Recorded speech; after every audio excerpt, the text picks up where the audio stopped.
ఇక ప్రజాస్వామ్య దేశంలో ఫెడరల్ వ్యవస్థని పూర్తిగా విధ్వంసం చేస్తుంది బీజేపీ కేంద్ర ప్రభుత్వం అంటూ కూడా బివి రాఘవులు ఇక విమర్శిస్తా ఉన్నారు. ఇక ఏదైతే రాష్ట్రాల యొక్క హక్కులను హరిస్తా ఉంది కేంద్ర ప్రభుత్వం, ఇక రాష్ట్రాలకు రావాల్సిన నిధులకు సంబంధించి కూడా కొంత వివక్ష చూపిస్తుంది అంటున్నారు. ఇక అందులో భాగంగానే ఇక పూర్తిగా ఇందిరా పార్క్ దగ్గర పెద్ద ఎత్తున ధర్నా నిరసన కార్యక్రమం కూడా చేపట్టారు. దీనికి సంబంధించి అన్ని అంశాలను అడుగుదాం. మనతో పాటు సిపిఎం జాతీయ నాయకులు బివి రాఘవులు గారు మనతో పాటు ఉన్నారు. సార్ నమస్తే సార్. సార్ ఏంటి సార్ మీరు చేస్తున్న ధర్నాకు సంబంధించి ఏం చెప్తారు? నిజంగా రాష్ట్రాలకు సంబంధించిన నిధుల కేటాయింపులో ఇక కేంద్ర ప్రభుత్వం వివక్ష చూపిస్తుంది అంటున్నారు, కానీ జాతీయ సిచ్యువేషన్స్ లో కేంద్ర ప్రభుత్వం మాత్రం చెప్తా ఉంది రాష్ట్రాల యొక్క ప్రతి అభివృద్ధికి సంబంధించి మేము ఎక్కువ నిధులు మేమే కేటాయించాము. గత ప్రభుత్వాలను చూస్తే ఇప్పుడు మా ప్రభుత్వానికి సంబంధించి పెద్ద ఎత్తున నిధులు కేటాయించామని చెప్తా ఉన్నారు. దీన్ని ఎట్లా చూస్తారు అసలు? మొదటిది ఈరోజు కేరళ ముఖ్యమంత్రి గారు వారి మంత్రివర్గం ఈరోజు ఢిల్లీలో తమకు రావాల్సిన నిధుల కేటాయింపులోను అలాగే స్కీముల కేటాయింపులోను వీటన్నిటిలో అన్యాయం జరుగుతుందని చెప్పేసి నిరసన కార్యక్రమం చేశారు. దానికి సంఘీభావంగా ఈరోజు సిపిఎం అన్ని రాష్ట్ర రాజధానుల్లోనూ ఈరోజు హైదరాబాద్లోను మేము ధర్నా కార్యక్రమాన్ని చేపట్టాం. అయితే ఒక కేరళ సమస్య కాదు, ఈరోజు దేశంలోని అన్ని రాష్ట్రాలకి అన్యాయం జరుగుతుంది. అందుకని కర్ణాటక ముఖ్యమంత్రి చేశారు, తమిళనాడు ముఖ్యమంత్రి ధర్నా చేయడానికి సిద్ధమవుతున్నారు. అలాగే మమతా బెనర్జీ గారు ఇప్పటికే నిరసన వ్యక్తం చేశారు. ఆప్ కేజ్రీవాల్ గారు ఇంకా అనేక రాష్ట్రాలు ఉత్తరాల రూపంలో తమ యొక్క అభ్యంతరాలను తెలియజేస్తున్నారు. అందుకని ఇది ఒక సార్వత్రిక సమస్య తప్ప ఏదో ఒక రాష్ట్రానికి సమస్య కాదు. ప్రధానంగా నిధుల కేటాయింపులో అన్యాయం జరుగుతుంది. 14వ ఫైనాన్స్ కమిషన్ 42% ఇవ్వాలి, 15వ ఫైనాన్స్ కమిషన్ 41% ఇవ్వాలని చెప్పినప్పటికీ ఇప్పటికీ కేంద్ర ప్రభుత్వం రాష్ట్రాలకి తన ఆదాయంలో ఇచ్చే వాటా 30% పడిపోయింది. ఇది కేంద్ర ప్రభుత్వం ఇది కాదు అని చెప్పేసి ఇప్పటి వరకు చెప్పడం లేదు. ఆ రకంగా ఫైనాన్స్ కమిషన్ నిర్ణయించిన దాన్నే ఈరోజు పక్కన పెట్టేసి ఆ రకంగా కేటాయింపులు తగ్గిపోతూ ఉంటే ఏ రాష్ట్రం తన పరిపాలన సాగించలేదు. అందుకని మొదటి డిమాండ్ ఏంటంటే 60-40 నిష్పత్తిలో 60% రాష్ట్రాలకి 40% కేంద్రానికి ఉండేట్టుగా నిష్పత్తిని మార్చాలని చెప్పేసి మేము కోరుతున్నాం. రెండవ అంశం ఏంటంటే ఈరోజు రాష్ట్రాలకి వాటా ఇవ్వాల్సి వస్తుంది అని చెప్పేసి ఒక దుర్బుద్ధితోటి వాటా ఇవ్వాల్సిన అవసరం లేని రూపంలో ఈరోజు కేంద్రం ప్రభుత్వం పన్నులు వసూలు చేస్తూ ఉంది. సర్ఛార్జీలు, సెస్ల రూపంలో. గతంలో 10 సంవత్సరాల క్రితం 5% ఉండే ఈ సెస్లు, సర్ఛార్జీల ఆదాయం ఇప్పుడు 10%కి రెట్టింపు అయిపోయింది. దీంట్లో ఒక పైసా కూడా రాష్ట్రానికి రావడం లేదు. అందుకని ఇట్లాంటిది దొడ్డిదోవన పన్నులు విధించే పద్ధతిలో ఉండగాదు. ఏ పన్ను వచ్చినా ఏ ఆదాయం వచ్చినా రాష్ట్రాలకు వాటా ఉండేట్టుగా ఉండాలి తప్ప ఇంకోటి కాదని చెప్పేసి రెండో డిమాండ్. మూడో డిమాండ్ ఏమిటంటే ఇప్పుడు కేంద్రం కొన్ని స్కీములను ప్రవేశపెడుతుంది, అలాగే కేంద్రం కొన్ని రంగాల్లో స్కీములను ప్రవేశపెడుతుంది. దాదాపు ఇవన్నీ కలిపితే ఒక 760 రకాల స్కీములు ఉన్నాయి. ఇవన్నీ కేంద్రం డబ్బుతోటి ఇంతకుముందు ఈ డబ్బు రాష్ట్రాలకు ఇచ్చి వాళ్ళు స్కీములు అమలు జరుపుకునే పద్ధతి తీసేసి స్కీములనే ఇచ్చేసి వాళ్ళు అమలు జరిపే పని అయితే, రాష్ట్రాలు కూడా వాటా ఇచ్చే పని అయితే, కేంద్రం చెప్పే కొన్ని షరతులను పాటించే పని అయితే మేము డబ్బులు ఇస్తాం లేకపోతే ఇవ్వమని చెప్తున్నారు. ఆ రకంగా రాష్ట్రాల యొక్క హక్కుల్ని హరించడమే కాకుండా కేంద్రం యొక్క పెత్తనాన్ని రాష్ట్రాల మీద పెట్టడానికి, అలాగే ప్రజలు ఎన్నుకున్న రాష్ట్ర ప్రభుత్వాలకు ఏ రకమైన నిర్ణయాలు చేసే అవకాశం లేకుండా చేస్తుంది. అందుకని ఈ కేంద్ర స్కీములన్నింటినీ అవసరమైన నిధులు రాష్ట్రాలకు కేటాయించడం తప్ప వాటి మీద పెత్తనం మాత్రం కేంద్రానికి ఉండకూడదని చెప్పేసి అనుకుంటున్నాం. ఈ 3 ప్రధానమైన డిమాండ్లు. అలాగే రాజకీయంగా ఈరోజు గవర్నర్ వ్యవస్థను ఉపయోగించుకొని అలాగే అనేక రూపాల్లో ఈరోజు రాష్ట్ర ప్రభుత్వాన్ని మున్సిపాలిటీ స్థాయికి దిగజారుస్తూ ఉంది. అలాగే కేంద్ర నిఘా సంస్థలను ఉపయోగించుకొని రాష్ట్రాల్లో పరిపాలన చేసే పార్టీని అదిరింపులు, బెదిరింపులు ఈ రకంగా చేసి వాళ్ళ యొక్క పరిపాలన అస్తవ్యస్తం చేస్తూ ఉంది. ఆ రకంగా ఇవన్నీ చూస్తే రాజకీయంగా, ఆర్థిక పరంగా అన్ని రూపాల్లో ఫెడరల్ వ్యవస్థని ధ్వంసం చేస్తుంది. కాబట్టి ఫెడరల్ వ్యవస్థను రక్షించుకోవాలని చెప్పేసి మేము కోరుతున్నాం. ఫెడరల్ వ్యవస్థే కనుక పడకపోతే దేశ సమైక్యతకే, విచ్ఛిన్నకరమైన భావాలు పెరిగిపోయే సమైక్యతకే ప్రమాదం వస్తుంది. ఇప్పటి వరకు దేశం సమైక్యంగా ఉందంటే ఈ ఫెడరలిజం మూలంగానే సమైక్యంగా ఉంది. ఈ ఫెడరలిజానికి దెబ్బ తగిలితే ఈ సమైక్యతకు దెబ్బ తగులుతుంది. అందుకనే మేము కోరుతుంది ఏంటంటే ఫెడరలిజం రక్షించబడాలి, అలాగే ఇతర రాజ్యాంగ పద్ధతులు రక్షించబడాలంటే బీజేపీ పోతే తప్ప రక్షించబడదు. బీజేపీ మారే అవకాశం కనపట్టలేదు. అందుకని ఈ విషయాన్నే మేము చెప్పదలుచుకునే ఈ ధర్నా కార్యక్రమాన్ని చేస్తాం. సార్, అంటే ఇప్పటికీ ఇక కొన్ని రోజులే ఉంది పార్లమెంటు ఎన్నికలు రాబోతున్న నేపథ్యంలో ఇండియా కూటమిలో చీలికలు పేలికలుగా కనబడుతున్న నేపథ్యం, చాలా పార్టీలు వెనక్కి వస్తున్న నేపథ్యం కనబడతా ఉంది. ఇక మీ పార్టీకి సంబంధించిన ఇండియా కూటమిలో అలాగే కొనసాగబోతుందా ఏంటి? మీ భవిష్యత్ కార్యాచరణ ఏంటి అంటే మీరు ఏం చెప్తారు? మొదటిది ఏంటంటే ఎన్నికల్లో ఓటమి గెలుపు అనేది పార్టీలను బట్టి ఉండదు. పార్టీలను బట్టి కొద్ది మాత్రమే ఉంటుంది. ప్రజల యొక్క మనోభావాలను బట్టి ఉంటుంది. ఇప్పుడు ఈ రాజ్యాంగాన్ని కాపాడుకోవాలని చెప్పే దృష్టి క్రమేణా ప్రజల్లో పెరుగుతూ ఉంది. అటువంటి దృష్టి పెరుగుతుంది కాబట్టే ఈరోజు బీజేపీకి భయం పట్టుకుంది. అందుకని చిన్న చితకా పార్టీలన్నింటినీ పోగు చేసి, అలాగే ఇండియా కూటమిలో ఉండే పార్టీలన్నింటినీ విడదీసి ఆ రకంగా విచ్ఛిన్నం చేసి గెలవాలనే తాపత్రయంలో బీజేపీ పట్టడానికి కారణం అది. ఈ రోజు గంభీరంగా మాకు 400 సీట్లు కావాలి, 370 కావాలి, 400 కావాలని చెప్పేసి మోడీ గారు అక్కడ గంభీరమైన ప్రగల్భాలు పలికినా ఇప్పుడు 350 ఉన్నాయి. ఇప్పుడు 350 400 అయితే అదనంగా వరగదీసేది ఏం లేదు. ఇదంతా ఎందుకంటే ఈ అన్ని పార్టీల్లో ఉండే వైరుధ్యాలను పెంచడానికి తప్ప ఇంకోటి కాదు.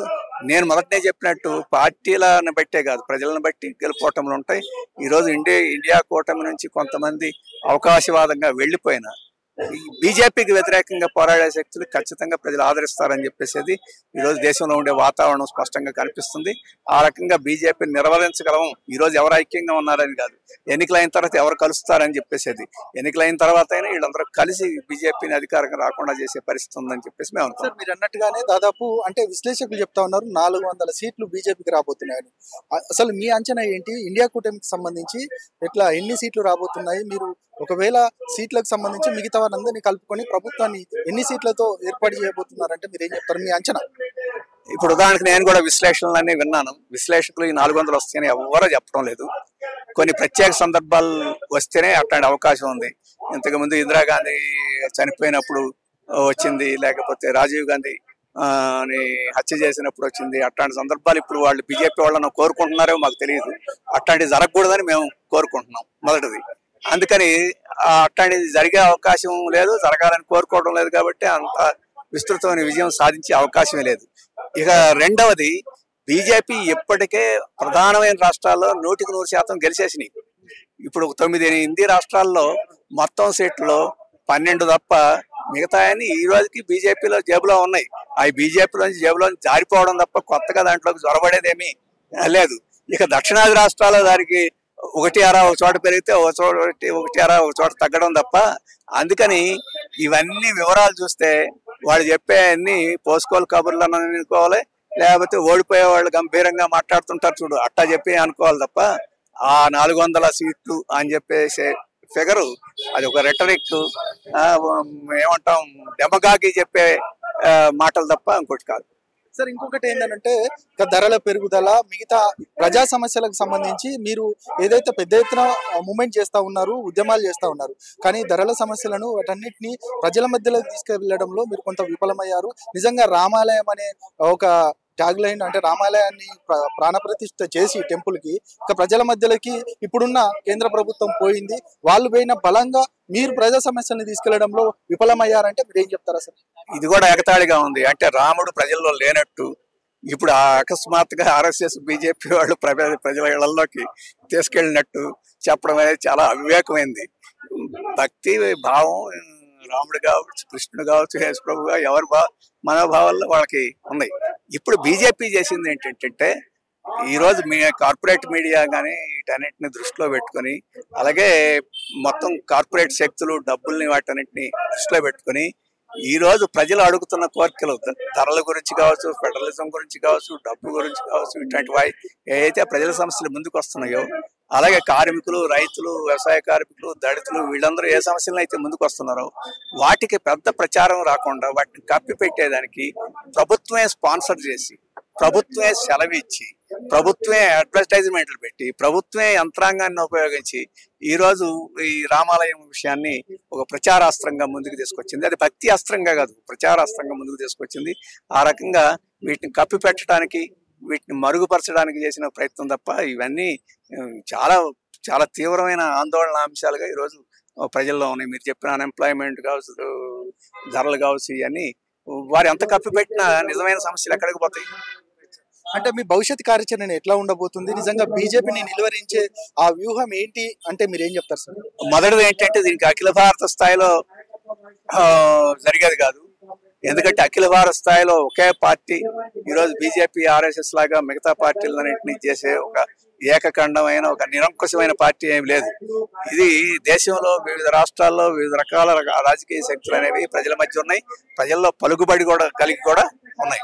అటువంటి శక్తులు ఆయా రాష్ట్రాల్లో వాళ్ళకి తగినట్టుగా వ్యూహం రూపొందించుకొని ఒకే ఒక దాని మీద ఉమ్మడిగా ఈరోజు బీజేపీని ఓడించేదానికి కృషి చేస్తే బీజేపీని పక్కన పెట్టేయచ్చని మా యొక్క నమ్మకం. అందుకనే బీజేపీని ఓడిద్దాం, దేశాన్ని రక్షించుకుందాం అని చెప్పేసి నినాదమే దేశవ్యాప్తంగా సమైక్యంగా ఉంటుంది. ఎలా ఓడించాలి, ఎవరెవరు ఓడించాలి, అట్టా కలవాలని చెప్పేసి ఏ రాష్ట్రానికి ఆ రాష్ట్రానికి మాట్లాడుకొని నిర్ణయించుకోవాలనుకున్నాం. ఆ ప్రయత్నాలు జరుగుతున్నాయి.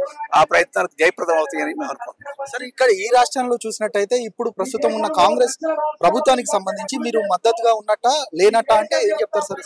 తప్పకుండా ఈ కాంగ్రెస్ ఇండియా కూటమిలో ఉంది. ఈరోజు బీజేపీ ఓడించడంలో కాంగ్రెస్ పాత్ర కూడా ఉన్నది. ఇక్కడ బీజేపీని ఓడించడంలో ముఖ్యమైన పాత్ర నిర్వహించాల్సింది కూడా కాంగ్రెసే.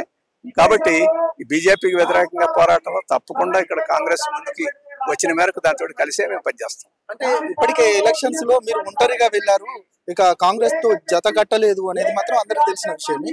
అంటే ఇప్పుడు ఖచ్చితంగా కలిసే ఉండే పరిస్థితి ఉందా? అది సరైనది కాదు. మేము ఒంటరిగా వెళ్ళిపోవాలి. సీట్లు సర్దుబాటు కాంగ్రెస్ ముందుకు రాలేదు, మాకు సీట్లు కేటాయించలేదు. సీట్లు కేటాయించకపోతే మేము చేతులు ముడుచుకొని వాళ్ళకి సపోర్ట్ చేయడం పని కాదు కదా. కాబట్టి మేము చేయగలిగిన మేరకు మేము చేసాం. రేపు పార్లమెంట్ ఎన్నికల్లో మేము కూడా పోటీ చేయాలనుకుంటున్నాం. సర్దుబాటు అయితే కలిసే పోటీ చేస్తాం. సర్దుబాటు కాకపోతే మాకు శక్తి ఉన్న మేరకు పోటీ చేస్తాం. మిగతా చోట్ల బీజేపీని ఓడించే శక్తులన్నింటిలోనూ దాంట్లో కాంగ్రెస్ తో సహా వీళ్ళందరికీ మద్దతు ఇవ్వడానికి మేము నిర్ణయించుకుంటాం. చివరగా ఈ రాష్ట్రానికి సంబంధించి ఒక పెద్ద ఎత్తున ఒక ఇష్యూ మాత్రం నడుస్తూ ఉంది. ఇక కృష్ణా పరివాహక ప్రాజెక్టులకు సంబంధించి ఇక ఏదైతే కేఆర్ఎంబికి అప్పచెప్పారు అనేది మాత్రం ఈ ఇష్యూ. ఒకవైపు ప్రతిపక్షము, అదేవిధంగా ఇప్పుడున్న ప్రభుత్వము ప్రతి విమర్శలు చేసుకుంటున్నారు. అసలు ఆ ఇష్యూకి సంబంధించి మీ స్టాండ్ ఏంటి? అసలు దానికి సంబంధించి మీరు ఏం చెప్తారు సార్?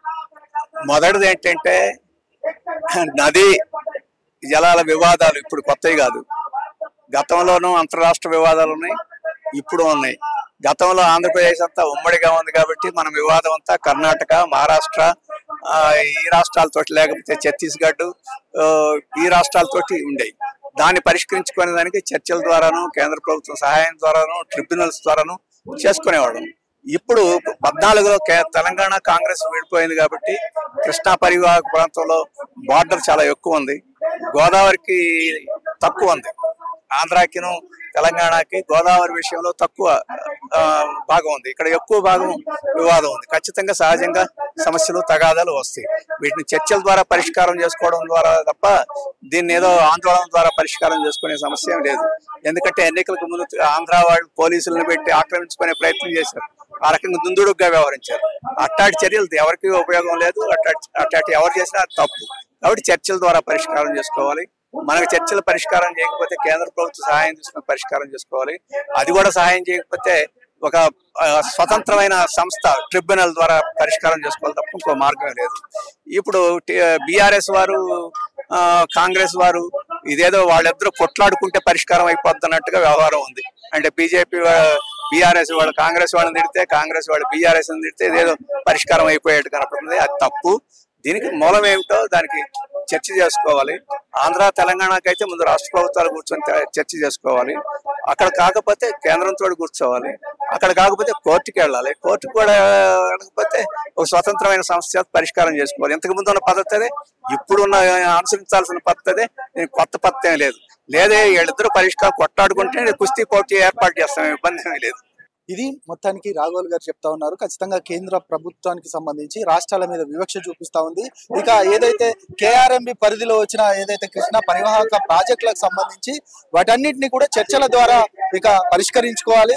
ఇక ఇరు పార్టీలకు సంబంధించి ఇటు మిత్రపక్షం, అదేవిధంగా ఏదైతే కాంగ్రెస్, అదేవిధంగా ఇక బీఆర్ఎస్ కు సంబంధించి ఇక పోటాపోటీగా మాట్లాడుకోవడం కాదు, చర్చల ద్వారా ఈ సమస్యను పరిష్కరించుకోవాలని కూడా రాఘవులు సూచిస్తా ఉన్నారు.